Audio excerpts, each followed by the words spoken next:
আমার রাসূলকে আল্লাহ পাক যতগুলা মুজিজা দান করেছেন তার মধ্যে সর্বশ্রেষ্ঠ মুজিজা হলো আল কোরআনুল কারীম।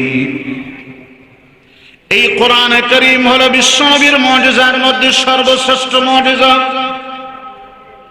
এই কোরআনে কারীমের মুজিজা যখন থেকে কোরআন নাযিল হয়েছে তখন থেকে কোরআনের মুজিজা শুরু হয়েছে।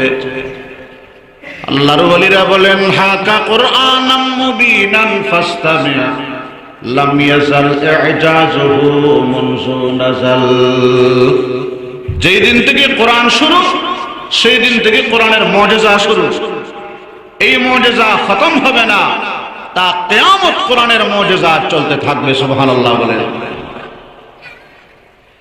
ও আমার মুরব্বিরা, ভাইরা, বন্ধুরা, আম্বিয়ায়ে সাবিকিন আদম আলাইহিস সালাতু ওয়াস সালাম থেকে শুরু করে লক্ষাধিক নবী রাসূল যে আল্লাহ পাক প্রেরণ করেছেন তাদেরও মুজিজা দান করেছেন। কিন্তু তারা দুনিয়া থেকে বিদায় নেওয়ার সাথে সাথে তাদের মুজিজাও খতম হয়ে গেছে। তাদের মুজিজা একমাত্র দেখার সুযোগ হয়েছে ওই সমস্ত নবীদের যুগে, তাদের আমলে যারা জীবিত ছিলেন তারাই একমাত্র প্রত্যক্ষদর্শী ছিলেন। কিন্তু আমার নবী, বিশ্ব নবী, দয়াল নবী, রহমতের নবী, মানবতার নবী, সর্বকালের সর্বযুগের সর্বশ্রেষ্ঠ রাসূল দুনিয়া থেকে যাওয়ার পরও কিয়ামত পর্যন্ত তার মুজিজা চলতে থাকবে। সুবহানাল্লাহ। ঠিক কিনা বলেন? বড় করে বলেন ঠিক কিনা? এত কোন নাস্তিকদের যদি গাত্রদাহ হয়, তাদের যদি জ্বালাপোড়া শুরু হয়, তাতে কিছু আসে যায় না। আমার রাসূলের মুজিজা তা কিয়ামত সমানভাবে চলতে থাকবে। আল্লাহু আকবার। হাকা কোরআনাম মুবিনান ফাসতামি' লাম ইয়াজাল ইজাজুহু মুনযু নাযাল। কোরআনের মুজিজা এটা অস্থায়ী মুজিজা নয়, এটা স্থায়ী মুজিজা, দায়মি মুজিজা। আল্লাহু আকবার, আল্লাহু আকবার। হযরত ওমর রাদিয়াল্লাহু আনহু বলেন, আমি অত্যন্ত কঠিন হৃদয়ের মানুষ ছিলাম। ইসলাম গ্রহণ করার পূর্বে একদিন আমি মুহাম্মদুর রাসূল সাল্লাল্লাহু আলাইহি ওয়াসাল্লামের কোরআন তেলাওয়াত শোনার জন্য গেলাম। তবে অন্তরের মধ্যে নিয়ত করে গেলাম যে কোনোভাবেই হোক আমি আমার অন্তরটাকে কোরআনের প্রভাব মুক্ত রাখব, কোরআনুল কারীমের প্রভাব মুক্ত রাখব। রাসূলের কোরআন তেলাওয়াত দ্বারা আমি প্রভাবান্বিত হব না। এমনি যাব কি বলে আমি শুনব। আল্লাহর হাবিব সাল্লাল্লাহু আলাইহি ওয়াসাল্লাম সালাতুল লাইল, সালাতুত তাহাজ্জুদের মধ্যে সূরা আল হাক্কার শুরু থেকে তেলাওয়াত করতেছিলেন। তেলাওয়াতের এক পর্যায়ে আল্লাহ পাকের কোরআনের অপূর্ব সামঞ্জস্যতা দেখে আমার জবান দিয়ে অটোমেটিক বের হয়ে গেল। এটা আমি আস্তে আস্তে বলতেছি, কেউ শুনবে এটা আমার নিয়তে নেই। মনে মনে বলতেছি যে মুহাম্মদ তো উচ্চ পর্যায়ের একজন কবি। বলেন, উচ্চ পর্যায়ের একজন কবি। এত ছন্দ মিলানো, এত অপূর্ব সামঞ্জস্যতা, এটা তো কবি ছাড়া অন্য সাধারণ মানুষের দ্বারা সম্ভব না। এটা আমি মনে মনে বলতেছি।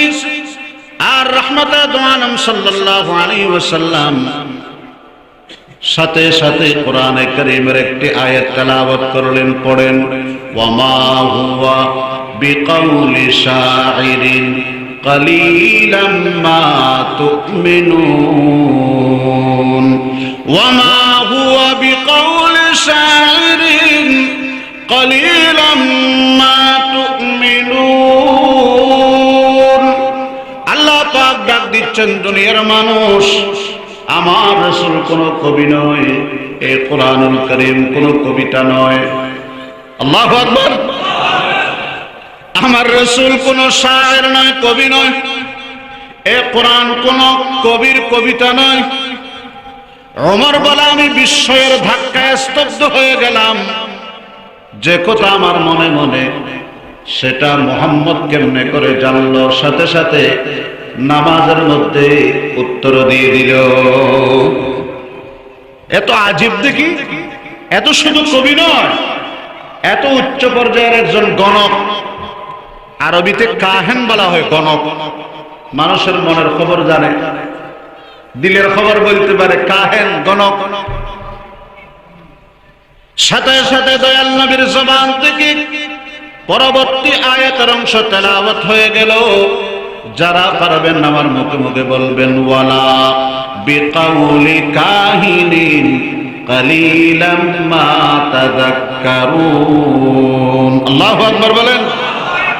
আল্লাহ পাক বলেন, দুনিয়ার মানুষ, প্রথম আমি স্পষ্ট করে দিলাম, আমার হাবিব কবি নয়, কুরআনুল কারীম কবিতা না। আবার হয়তো কারো অন্তরে সন্দেহ জাগতে পারে, এটা হয়তো গণকের কথা। সেটাও আমি অন্তর থেকে ধুয়ে বসে পরিষ্কার করার জন্য বলতেছি, ওয়ালা বিকাউলি কাহিনিন কালিলাম মা তাযাক্কারুন। এটা কোনো গণকের কথাও নয়, তো কবিতাও না হলে, গণকের কথাও না হলে এটা কি? পরবর্তী আয়াতে আল্লাহ পাক তার উত্তর দেওয়াচ্ছেন বিশ্বনবীর জবানে মুবারক দ্বারা।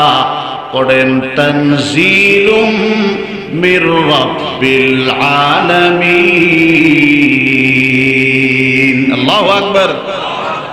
এটা রব্বুল আলামিনের পক্ষ থেকে নাযিলকৃত এক মহাশান্তির বাণী, যেই কোরআনে কারীমকে যারা জানবে, মানবে, অনুসরণ করবে, অনুকরণ করবে, নিজের জীবনের, পরিবারের, সমাজের, রাষ্ট্র পরিচালনার এবং সংবিধানের অধ্যায় বানাবে, মডেল বানাবে, আল্লাহু আকবার, তাদের জন্য কোনোদিন অশান্তি হবে না। তারা চিরশান্তির দুনিয়ায় বসবাস করতে পারবে। সুবহানাল্লাহ। আজকে আমাদের যাবতীয় সমস্ত অশান্তির কারণ আমরা আল্লাহ পাকের কোরআনকে ছেড়ে দিয়েছি। এই কোরআন হলো আল্লাহ পাকের সবচেয়ে বড় মুজিজা, যে মুজিজা রাসূল আকরাম সাল্লাল্লাহু আলাইহি ওয়াসাল্লামকে আল্লাহ পাক দান করেছেন। এই কোরআনের মুজিজা এক মুহূর্তের জন্য খতম হবে না, কিয়ামত পর্যন্ত চলতে থাকবে। সুবহানাল্লাহ বলেন, সুবহানাল্লাহ।